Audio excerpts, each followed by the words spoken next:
आइ ने हमर सासू माँ बहुत प्यार से हमरा बजेलखिन, कहै छथिन कनिया हे एनी सुनो न सैनिया बा कहलियै हाँ मम्मी जी की भेलनि तऽ कहलकै से कनिया ये से आइ शिव चचामे गेल छलियै से तऽ सुनलियै हँ कि से सावनमे जे सब अपना ननदके बजबै छै ने ओकरा घरमे अन्न लक्ष्मी कोनो कमी नहि होइ छै, बड लक्ष्मी आबै छै, पाइ कौड़ीके कमी नहि रहै छै। से सब गोटे अपना ननदके बजेलकै एकटा काज करऽ ने तहू ने बुच्चीके फोन करऽ आ कहिया से आबऽ लए कियाकि मम्मी बजबै छौ आइयो कहिया जे हमहूँ बजबै छियै नहीं तऽ बुरा मानि जेतै ने कहतै कि हमर भौजाइ नीक बजैये। हम कहलियै ठीक छै मम्मी जी। हम फोन लगेलहुँ, हम कहलियै से हेलो से दीदी से एकटा काज करू जे अभी सावन चलै छै आ राखियो छै तऽ राखियो बान्हि ले से जल्दी जल्दी आबि जायत सब परिवार से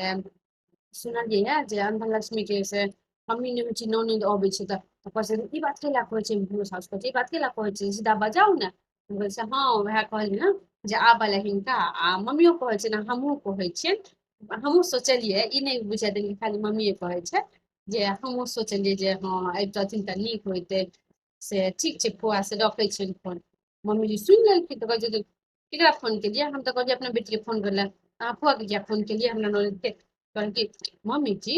ननद जे रहै केकरो ननद एतै तऽ हिनकरो ननद एतै तऽ घरमे तऽ अन्धन लक्ष्मी एतै ने तऽ पहिले ई बड़का छथिन तऽ पहिले हिनकर ननद एतै ने तऽ हमर ननद तऽ बादोमे एतै तऽ कहै छै कि ई पागल नहि तऽ ई फालतूमे फोन कऽ देलकै हैं से ओ आबि जेतै हमरा तऽ ताण्डव करत घरमे हमरा तऽ सुख चैन से खाए नहि देत 4 दिन हे भगवान अभी एते दिन छै रक्षाबंधन के ओते दिन रहतै एते सब परिवारके कहि देलकै भोतलैया।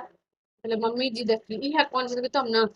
जब हिनका पर एना होइ छै तऽ हिनको बेटी जे अबै छै तऽ हमरो तऽ एहने हालत भऽ जाइ छै। हमरा बारेमे नहि सोचै छथिन अपना बारेमे बड सोचै छथिन आ फोन कऽ देलियै अबै छथिन बुआजी बुझि गेलखिन ने हाँ मुँहे बनि गेलै।